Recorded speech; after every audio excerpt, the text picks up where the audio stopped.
আসসালামু আলাইকুম বন্ধুরা, আশা করি আপনারা আল্লাহর রহমতে ভালো আছেন। আমি ইনশাল্লাহ আপনাদের দোয়ায় ভালো আছি। আজকের রেসিপি আপনাদের জন্য আমি নিয়ে আসলাম। এখন আমি আমের আচার বানাবো। এখন পেঁয়াজ দিয়ে আমের ঝুরি আচারটা বানাবো। এখন গরম মশলা, এখন তেল,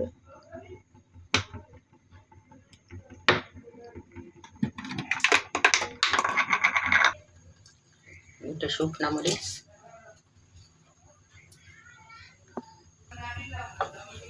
বন্ধুরা এখন একটা তেজপাতা, তেলের ভিতরে পেঁয়াজ,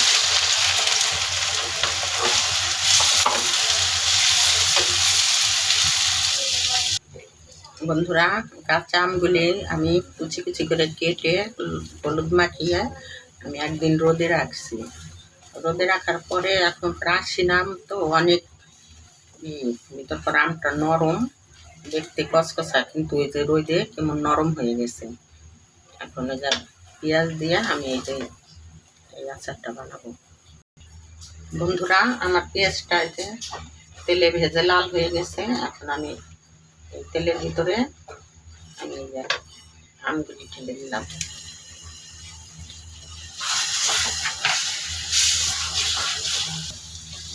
বন্ধুরা এখন আমি একটু লবণ দিব,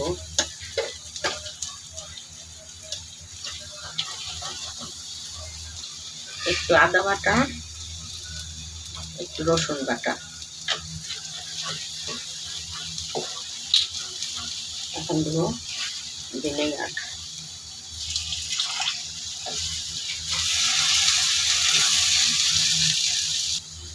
এখন দেবো চিনি,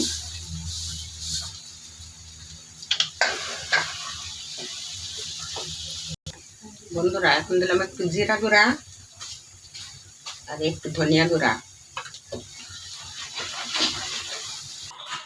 বন্ধুরা আমার এই আচারটা হয়ে গেছে। এখন আমি এই আচারটা নামাই নিব। বন্ধুরা আমি এখন আর এক পদের আচার বানাবো। আগে তেল দিয়ে দিলাম,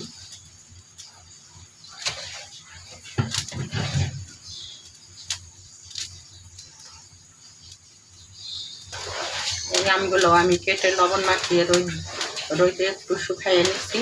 এখন আমি এই যে আচার কীভাবে বানাবো দেখব। তেলের ভিতরে একটু শুকনা মরিচ, এখন আমি আমগুলি তেলের ভিতরে ঢেলে দিলাম।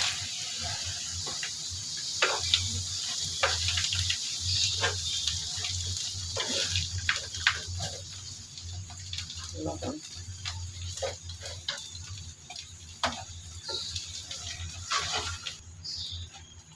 এখন দেব সর্ষে বাটা,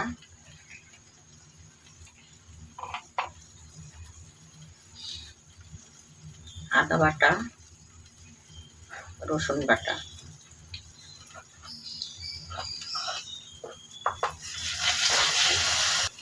এখন দেব কাঁচামরিচ, রসুন,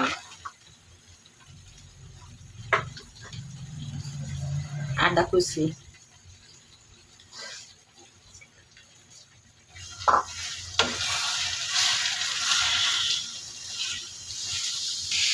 একটু হলুদ গুঁড়া, একটু মরিচ গুঁড়া, একটু ধনিয়া গুঁড়া, একটু জিরা গুঁড়া,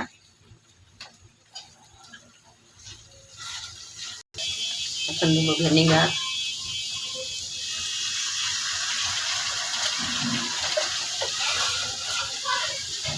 এখন দেব চিনি।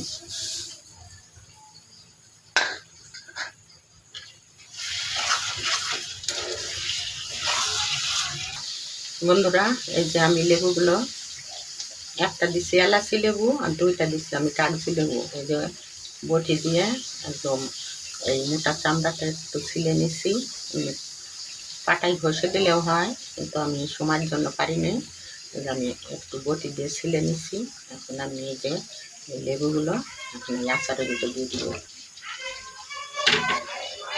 লেবু দেওয়াতে আচারটা অনেক সুস্বাদু হয় আর অনেক একটা ভালো সেন্ট হয়। আপনারা এইভাবে আচার বানাবেন, দেখবেন খুব খাইতে টেস্ট।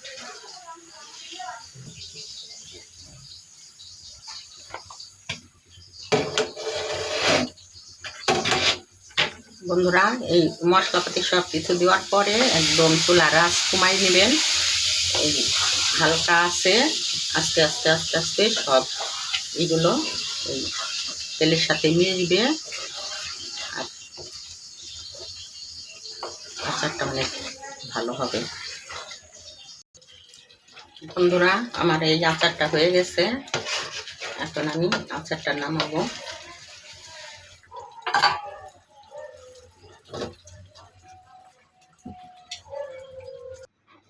বন্ধুরা, দেখলেন তো আমি কিভাবে আচারগুলি তৈরি করলাম, আচারের ভিতর কী কী দিলাম।